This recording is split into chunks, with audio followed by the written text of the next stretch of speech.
Good morning, ladies and gentlemen. We're going to get started here momentarily. And while we wait, I'm going to go ahead and put something up on the screen that we can take a look at real quick. There we go. So what we have here is usdebtclock.org, which basically gives us a real-time presentation of what our revenues and debt are for the United States of America. And in the upper left-hand corner, I wanted to draw your attention that the current U.S. debt is just a tad over 25 trillion. And then down in the lower right-hand corner is our unfunded liabilities, which incorporates Social Security and Medicare. And that's to the tune of almost $148 trillion. This is just evidence behind our conversation today when we're talking about taxation. Looking at this website, the question to you would be, do you think that our taxes are going to go up in the future, or are they going to go down in the future? And I think all of us sitting around the event today are going to say taxation is going to go up in the future. And so what the invitation that I sent out to you kind of showcased was, do you currently have real estate that you are not selling because you do not want to pay the tax? You're not willing to get up your hard-won equity, your hard-won appreciation by giving at least 30 to 35% of that to taxation? Well, today that's what we're going to be discussing. So with me on the event this afternoon is Sal Capizzi. I'm going to bring Sal on here. Let me stop sharing. Good Hello, afternoon. Sal. Welcome. Pleasure being here. Well, what we're going to do here is we're going to start from a high level. And we're going to talk about what are our options when we sell real estate. We're going to go from a 1,000-foot view down ultimately to the intermediate installment sale, which is a strategy that we're going to be discussing today that's going to give us the ability to defer taxation on the sale of a highly appreciated asset, with our focus today on real estate. So as we started off the top of the hour, don't sell. I do not want to sell my real estate because I don't want to pay the taxation. Well, what are the implications of that? Well, one is we don't get the use of that monetization of that asset. It is a captured asset. It's illiquid. Maybe we can do a home equity line of credit. Maybe we can get a second out on it. There is a little bit of liquidity in there, but by and large, that asset doesn't move. Benefit? We get a step up in basis when we pass. So think about the legacy passing of an asset in your estate. You get a step up in basis on that property. Today, roughly think $11.5 million per individual, $23 million in estate taxation exemption for a couple. So if your estate is less than that, then you have no taxation and your heirs get a step up in basis on the property. Well, what's the next option? A lot of you guys are very familiar with a 1031 exchange. And in essence, just to keep it real simple, a 1031 exchange is basically taking a actively managed direct ownership of real estate and trading it again for a like and kind active managed direct own real estate. And what are those implications? Well, we've got a couple situations where we need to think about what's our depreciation that we've taken on that property, what's the cap rates that we're currently getting, in essence, what's our cash on cash income that we're getting off of that property, and by trading into a different property, are we making that a good business decision by improving our business position? And in this market, that may make sense. One of the topics of conversation later on in this event is going to be, well, what do you think the price of real estate is going to do here now that we're going to find ourselves in extraordinary circumstances? We'll talk about that a little bit further along the way. A second kind of a vein within the 1031 exchange is the ability to do a 1031 Delaware statutory trust. Now, we're not going to talk about that today, but in essence, a Delaware statutory trust is taking actively managed direct ownership of real estate and trading it for passively managed direct ownership fractionally of real estate. And in that transaction, we believe that you can have a better cash on cash distribution, think 5%, without any fees, without any taxation, without any other costs that come out of that cash on cash distribution. I think we can find a fractionalized ownership of real estate, takes concentration out of the picture, gives us the ability to have multiple properties owned fractionally instead of having one property that's concentrated in a region or maybe in a vertical market. So again, if that's something that you find of interest, I've put up here in the upper right-hand column, we've got an ability to set an appointment. If you find the 1031 Delaware Statutory Trust of interest, you can go ahead and set up some time to speak with myself and Sal about that. But moving on to the next possibility, and still in kind of that 1031 income created endeavor, is a charitable remainder trust. And in essence, a charitable remainder trust is taking your actively managed or passively managed ownership, or excuse me, management of real estate, direct ownership, and turning it into cash, turning it into income, the ability to monetize that and still create tax deferral. We're not going to talk about that today, but again, if that's of interest, you've got the button up in the upper left-hand, or upper right-hand corner that will give us the ability to set up an appointment to discuss that further. And then that brings us to what we're going to be discussing today, and that is a intermediated installment sale. And what that is it's taking, be it active or passively managed real estate, direct ownership, and turning it into income, the ability to monetize your real estate, the ability to turn it into income by being able to invest in stocks, bonds, mutual funds, long-term care, life insurance, all of the different other tools that are available to you to basically monetize that real estate asset.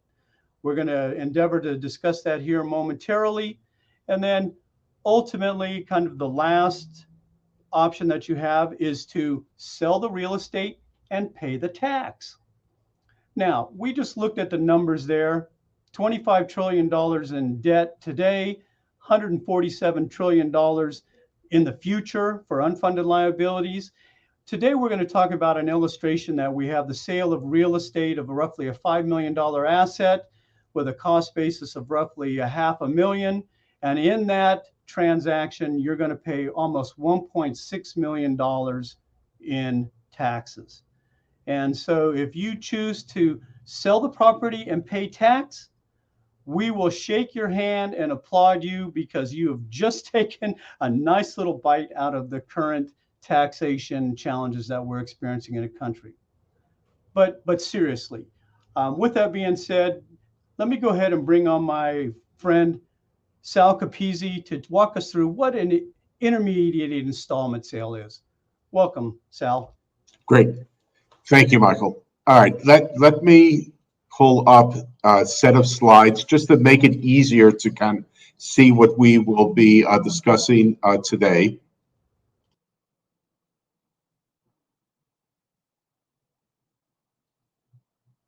So in this concept of an intermediated installment sale, all we're trying to do is find a more tax-effective way of paying capital gains tax.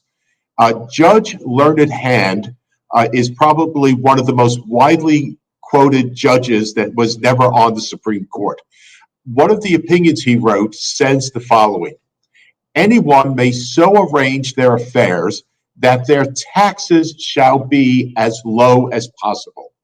They are not bound to choose the pattern which will best pay the Treasury, and there's not even a patriotic duty to increase one's taxes. So when you're taking a look at this concept of creating a tax-efficient way of paying capital gains, the key to understand is what we're doing is we're not eliminating taxes. What we're doing is we're deferring the payment of capital gains. The reason that's important is because that means that we are making money on that check that would have gone to IRS. So in other words, it provides more investable assets today, which in return means that we have more income that can be generated from that sale. And then in addition to that, we're using inflation to our advantage. If you assume for a moment a 2% rate of inflation, if we can defer these taxes for a 20-year period, that means the present value of that dollar that we're not giving to IRS today, that dollar is really worth 67 cents 20 years from now. In addition, it helps us replace lost income. When your clients are selling the real estate that they own, they are losing the income that that real estate was generating. What this program will do, as you'll see, it will replace that income, but it's also going to provide asset protection with those assets. So it's protected against creditors, predators, or divorcing spouses. So if you have a client that believes that they have a son-in-law or daughter-in-law that are simply in the family for the money, and the fear is that when these assets are left, that all the, basically 50% will go to the rogue daughter-in-law or son-in-law. That's one way of protecting those assets. It also provides diversification, because then what Michael does is he creates a portfolio of diversified stocks, a portfolio of diversified bonds. And what it does as a real estate broker is it allows you to sell perhaps a piece of property where it would not have been sold if there wasn't a more tax efficient way to handle the capital gains. So let's take a look at this concept of an intermediated installment sale. It is a simple concept simply because it is something you have likely used in the past. Let's assume just for a moment that your client sold a highly appreciated piece of real estate. When do you think they want to pay taxes on that appreciation? When do you think they would want to pay those capital gains? Would they want to pay it now, or would they prefer to pay it sometime in the future? Typically, what you'd rather do is to pay it in the future because it allows you to make money on that check that would have gone to IRS in the form of the taxes that would have been owed. And the truth of the matter is IRS gives you a choice, and they give you that choice to pay it in the future through IRS Code Section 453. Basically, what IRS Code 453 says is that as long as you don't take cash today, that you physically don't touch that money until sometime in the future, you will be able to defer that taxation. So let's take a quick look at this. So if you had a client selling a piece of property, right? If you wanted to do a 453 installment sale transaction, you don't need Mike and you don't need Dunham Trust Company. You can do it directly with the buyer. So your client has the property, you find a buyer for your client, they agree to the price. At closing, rather than giving your client cash, so no cash changes hands, instead what your client receives is a promissory note that promises to make payments in the future, interest, income off that note, and then at one point will be paying the principal. Because there's no constructive receipt in that transaction, there are no taxes that are due currently. But there's a risk in doing this.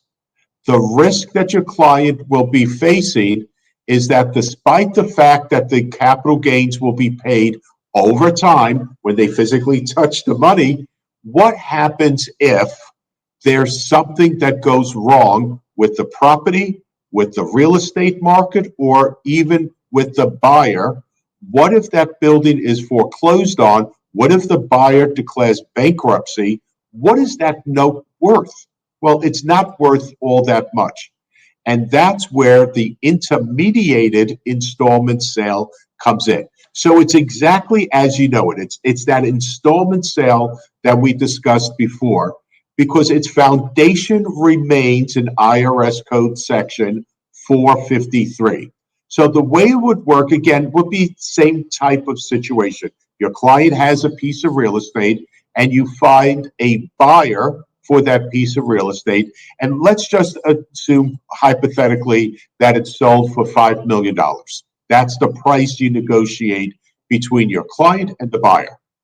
At closing, what happens is Dunham Trust Company will step in between your client and the buyer.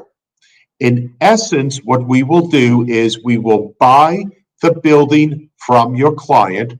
We will issue a promissory note, or not you, but your client, a promissory note, and then we'll swivel our chair around and we'll face the buyer.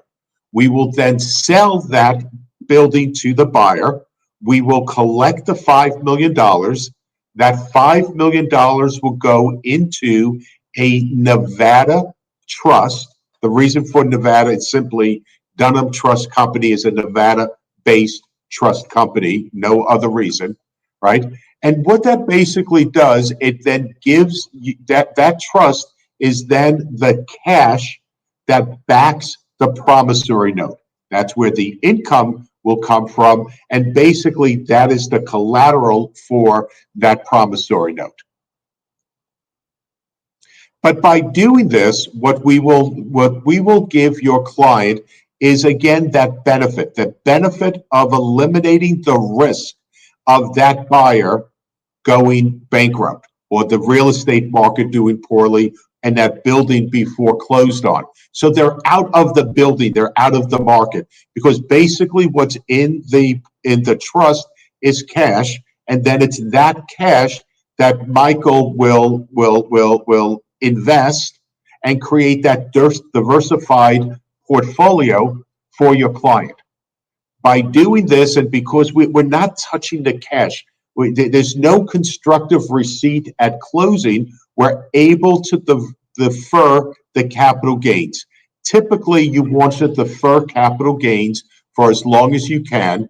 And with these type of installment sales, what we recommend is a 20-year deferment if you're trying to maximize the advantage of that. And you can do it interest only with a balloon payment at the end of those 20 years. But again, the advantage to your client is that it provides more investable assets. And because we're taking that check that would have gone to IRS, and Mike is making money on that check, on that money, it provides more income for your client. It allows us to take advantage of inflation. We have the asset protection that we spoke about before, and we're replacing the income that was lost when selling the asset.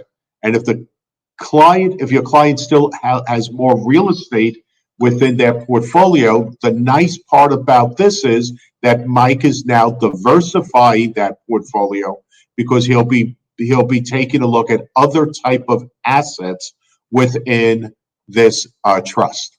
So let's quickly take a look at a hypothetical study, because I think this will give you a sense of exactly how it works, and then we'll open it up to questions. So let's assume just for a moment that what we're looking at is a California property. Let's assume that this is a property that your client owns 100% of. Let's assume that the value is $5 million. They've owned it for a long time. The cost basis is about $500,000. And let's assume, just for simplicity purposes, there's no debt on the building, although there can be, and we can discuss how that all would work. In this hypothetical situation, the tax rates would be a federal tax rate of 20%. We'll also have California state taxes to pay of 13.3%, and then we'll have Medicare tax. another 3.8%. And for purposes of this illustration, we're not taking into account if there might be any city or local taxes that would be due as well. So if we sell the property and if we pay the taxes outright without deferring them, that means we're writing a check to the federal government of $900,000. We're also sending the state a check of $598,000, and then we have another $171,000 on the Medicare tax. Basically, we have almost $1.7 million that would have gone out for taxes on the sale if we don't find an efficient way of working those taxes. So let's take a look at this side by side. By paying the taxes, what we have is basically $3.3 million available to invest. On the intermediated installment sale trust, what we have is $4.9 million, $4,937,000. Why is there a difference when we just said that it's a $5 million sale? It's simply because there are attorney fees. There's a tax attorney that will need to draw up some documents. We're taking the highest amount that it might be. And then Dunham Trust Company has a fee of 25 basis points, 0.25%, for the onboarding, what we saw before, where we'll be buying the property from your client, issuing the promissory note, selling it to the buyer, and then setting up the trust for your client. What that means is that if we have income coming from the promissory note on that $3.3 million, what we'll have is just shy of $200,000 a year on an outright sale. So in other words, we pay the taxes, we give Mike the $3.3 million, Mike invests it, and let's say he's able to generate a 6% rate of return. That's just shy of $200,000 a year that the client would be receiving. By making money on that check that would have gone to IRS, instead now the income would be $271,000.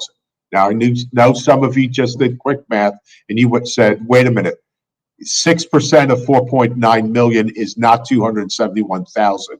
The reason for that is Dunham Trust Company also has a 50 basis point or one half of 1% fee for trust administration.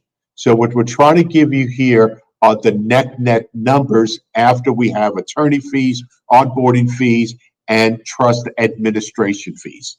So basically, if we do this over a 20-year period, if we have an outright sale, the amount of income that we would be generating is just short of $4 million over that 20-year period. By utilizing the intermediated installment sale trust, by utilizing a more tax-efficient way of paying taxes, we would have $5.4 million. But remember, we still have to pay the tax because in the outright sale, we paid the tax. Gosh, it would have been 20 years ago that we paid the tax. In the intermediated installment sale, we have to pay those taxes when we touch the money. So the moment that the note comes due, your client receives the money, and at that point, we give them, he has to pay, we give IRS their $1.6 million.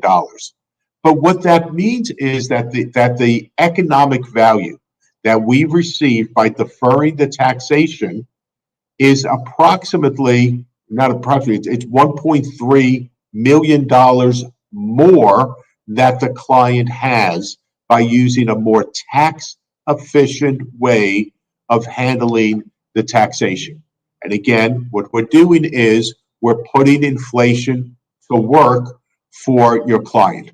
So in addition to that $1.37 million of additional economic benefit by deferring the taxation, again, if we assume a 2% inflation rate, that $1.6 million that we're now paying 20 years in the future is actually has a present value of $1.1 million or 67 cents on the dollar. So with that, what I'd like to do, Mike, is open it up for questions that anyone might have concerning this topic. Hey, great. Thank you, Sal. Yes, over on the right-hand side, we have our chat location where you can put in your questions. We've had some folks start to populate that already. Here I've got one for you, Sal. The comment is, excellent information, but it sounds too good to be true. Right. So number one, just note that IRS Code 453 has been in existence since 1913. The reason that was put in was simply because we adopted a tax system. And what Congress recognized was if there was not an efficient way of paying taxes, then people may not sell the property. And if people are not selling the property, it actually could mean less money coming into the Treasury. So think about it just for a moment. So if we utilize this program, you as a real estate broker, you're making a commission on the sale, right? Because if taxes are too high, if in this situation the client's saying, boy, I'm writing a check of almost $1.7 million to IRS, so I'm not going to sell the property, so it just sat there, right? By now finding a more tax efficient way of paying those taxes, the property is sold, you just made a commission, didn't you? In addition, you also have the income that's generated off the promissory note that's also taxable income that the service is getting. There's also the concept that I'm sure all of you are familiar with of highest and best use. When we buy something, we don't buy it because we think we're going to do worse than the person that's selling the property was doing. We think we can squeeze better value out of that property. We believe we'll be able to sell it for more later on by purchasing that. Same thing with a business. So when you take a look at at this, what it means is that eventually someone else is going to sell it, but now they're going to sell it for more, and more capital gains are going to be generated. Keep in mind, we're only deferring the taxation. So in 20 years, IRS is still going to get the money. But the key is this. If, in fact, the client decided not to sell because they said, I don't want to write a check of almost $1.7 million to the government, I'd be better off just keeping the property, and they do that, and then they pass away, they get a stepped up in basis.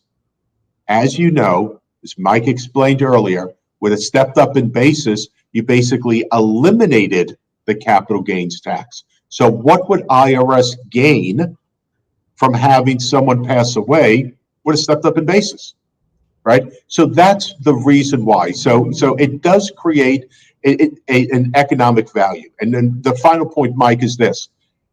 In 1998, there was a new tax code that was developed, and IRS Code 453 was repealed because the feeling was that all that was a loophole for the rich to shelter taxes, no different than the question that you just asked. It took simply a few months before Congress repealed that repeal, because they realized if you don't have the ability to have installment sales, if you don't have an ability to create a better tax environment, then you are basically going to stifle the movement of money. And basically, they brought 453 back very quickly. Which makes sense. The money supply is moving, right? We're keeping, right. There's economic value in all of this. And there's taxes along the way of that economic value. I mean, because even the not only is the owner on the hook for the taxes, so is the realtors, so are the escrow companies. Everyone, the money is in motion. It puts money in motion, and Correct. that helps us pay the taxes down the road too. I mean, so it just gets things moving. Which you had kind of one of the other questions that you just kind of inadvertently answered was, is there a step up in basis? With this program, is there a step up in basis? And in essence, you stated there is not, right? Because don't forget, we sold the property, right? So what we're doing today is we're selling the property. The moment it's sold, then there's no longer a stepped up in basis.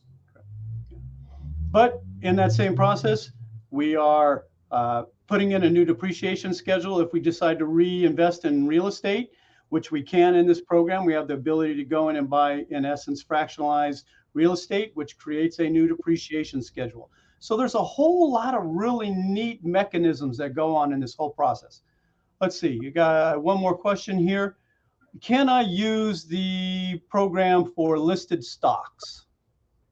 So IRS code 453 is very specific in the type of assets you can use. So listed stocks, it cannot be used for that capital gains. So it can be used for a business, it can be used for real estate, it can be used for collectibles. Where it is prohibited is for listed stocks. So let's assume just for a moment you bought Netflix a decade ago and now you have ridiculous appreciation on that stock. You cannot use an intermediated installment sale to create a more tax efficient way of handling that taxation. But Mike has different ways of handling the taxation of listed stocks. So there are ways of doing it, ways that can create actually a deduction for you. Not only are you eliminating the capital gains, but you're also receiving a deduction. And again, with everything with Mike is always, as you'll find out, how do we minimize taxation? How do we create income? So you also, with this, he could show you how it also can provide income for you as well. Excellent. Thank you, Sal. And we have one more question. Looks like the last one here. Can this be used for a primary residence? So the answer is yes. As those of you that follow IRS code 1031, that's what Michael was talking about when we started, right? A 1031 exchange is not available for a primary residence unless there are certain things that you do over time and turn it into a rental and so on. With this, you can. So if you have a situation, in fact, we're working on one right now, a little bit south of LA, where he bought the property decades ago, literally has $100,000 worth of depreciation left on the house. The house is worth $1.2 million. Even with the 121 exemption, that $250,000 that IRS allows you to exempt, he's still going to have a big tax bill. And we're working with him right now under this program in order to create, again, a more tax efficient way of paying taxes, but also creating income. This gentleman is 78 years old, and what he needs right now is income going forward. That's exciting, Sal. I mean, that's really exciting. The ability to unlock all of that equity and appreciation in a primary residence, that's basically what we're trying to get the message out to you all, make it available to you. So with that being said, we're kind of running to our time. We wanted to keep this right around that half of an hour. I'm going to go ahead and put up there in the button in the right-hand side, again, the ability to set an appointment. Please allow Sal and I to do a illustration for you specifically to your property. So the illustration that he ran through earlier, we can show the economic value of you utilizing the intermediated installment sale. If some of the other issues were of interest for the charitable remainder trust, maybe the 1031 Delaware Statutory Trust, if you're interested in any of those, please set some time with us to talk about that. What is exciting? What is exciting out of all of this? As we sit here today, we have got probably the largest wealth transfer in the history of the world coming at us in a very near term. As the greatest generation passes their assets, their legacy assets, to the millennials, to the baby boomers, and then on to the millennials, I think you're going to see a very tremendous need for the ability to unlock this appreciation, the ability to monetize what we've had this so long, hard fought battle against, trying to create value and create growth in our real estate. We now have multiple solutions to be able to provide for you, to give you the ability to unlock all of that monetization of your asset. So with that being said, Sal, thank you very much for your time today. We appreciate you coming to join us. My pleasure. Ladies and gentlemen, again, if you have any questions, you can set an appointment with us. I can be reached at 805-403-6905 is my direct number. And once again, thank you so much. Stay safe, and we look forward to speaking to you in the future. Thank you, Mike.